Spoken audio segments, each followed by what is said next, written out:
So let me first start by saying I saw this last night and I had a blast. Oh, great! Thank you. This Thank is you. a lot of fun and disturbing, and It's wild, isn't it? Yeah. It really is, and I'm just going to say that you have forever changed me. I will never return a purse that I find on a subway. Never. Give it to lost property. Yeah. 100%. Or give it to the nearest homeless person on the street. I think. Yeah. Either one. Right. I have a million things I want to talk about, but the first thing is that it's so unusual to have this story with all women. It's refreshing and it's unique and it's a twist on the trope that you normally see. Yeah, I would thought so. Yeah, that's one of the reasons I did it. I mean, I didn't write the script. I rewrote the script. It's written by a Hollywood writer called Ray Wright, who has done some horror films, I think. Yeah. But when I was sent the script, I thought, okay, stalker movie. I'm not sure about that. But then this little handbag really kind of gripped me. I thought, I want that handbag, and I want to go where the handbag goes, And when there turned out to be 17 of the handbags in Greta's apartment, I thought, okay, that is clever. Okay, now I'm in, So I thought, okay, and it's between women, which was great. You don't have an evil-smelling kind of Anthony Perkins kind of dude, with bad clothes and some other obsession. You don't have that here. You have actually a mother, with an obsession, but it's a different. She's sophisticated. She plays the piano. She speaks French. She does everything that you'd wish, a random encounter in a subway or in a gallery or somewhere on the street to be. Oh, this lovely person. I met this lovely person. She's my new friend, that kind of thing. So I thought that was interesting. And, I basically then thought, okay, I'll just see how far I can push this, into what realms of grotesquerie and what realms of, kind of outlandishness, There's a great bit where Isabelle is dancing in the house, and I was thinking to myself, was this a direct competition with Oscar Isaac dancing in Ex Machina? Because there's a lot of gifs that go around with characters dancing. Okay, no, it was more to do with the music, really. I mean, because music is a theme for her character. Yeah, she plays the Liszt on the Liebesraum, which is kind of a sickly sweet kind of music. It's kind of like the Michael Bublé of classical music, isn't it? If you don't mind me saying that, sorry. But it's and then when the Stephen Rea character came to the apartment, she needed to put up that Chopin very loud. So I chose that piece of Chopin very carefully. And when we came to do that scene, I said, Isabelle, can we do this as a ballet? Can we try and do it as a dance? So she's dancing to the music as she's teasing him, really, as the kind of narcotic takes over his brain. She said yes, she really enjoyed that idea, and she really went with it, so it was kind of cool. It looks fantastic. I think so, yeah. She's great that way, I mean, a lot of actors would say, no, I wouldn't even think of doing that, but she just embraced the idea immediately, yeah.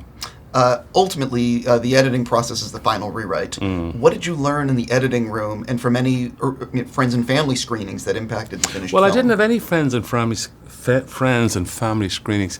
I mean, this was kind of complicated because it moves very fast, and I was very aware that we were in really familiar territory, and that the basic moves the story makes are not quite predictable, but they are familiar. Do you understand what I mean? Completely. And so we just rocketed into the thing and kept going, really. I mean, I had one preview in Los Angeles, and there was a little bit more of an exploration of the issue of the police, why the police didn't get involved and stuff like that. But the more scenes that I had in the police station, the more you began to question their stupidity, and there was one or two more scenes with Chloë and Maika as friends, but I mean, basically, there's very little left on the cutting room floor, really, Sure. It's been, I think, 5 years since you made a feature. You've been working on television. What was it like your first day on set? And were you like, oh wow, yeah, wait, we have more time again? Wait, I'm confused. Well, it's not only we have more time again. We have something that's understandable again. We have something that the entire crew can realize there's an ambition. Making a movie is a bit like, kind of organizing a heist. You say, okay, there's a bank in there, there's a bunch of diamonds, a bunch of money in there. We got 6 weeks to do this, but we're going to get in there. We're going to get that stuff. We're going to get out of here. It's that kind. There's a communal task, I mean, that's probably a bad metaphor, the heist metaphor. But there's a communal task, you know, and you can imagine the colors, you can imagine the light and shade of things, you can imagine what the camera movements should be, the whole kind of the whole light and shade of what you're trying to do, you know. And in the end, 8 weeks later, you've either done it or you've failed, you know. Making a television series is very different, you know. I think TV stuff is more about the writing, you know.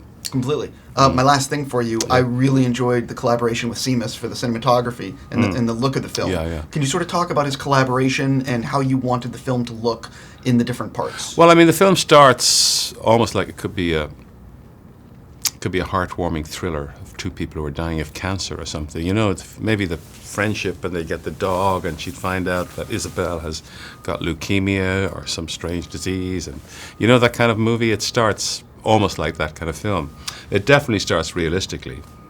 So we had a palette in mind, or Seamus definitely had a palette in mind that started with realistic photography, you know, kind of simple, natural light, you know, simple observed kind of realities, and then gradually went into a chiaroscuro, light and shade, into harshness, into the kind of almost a black and white reality, you know.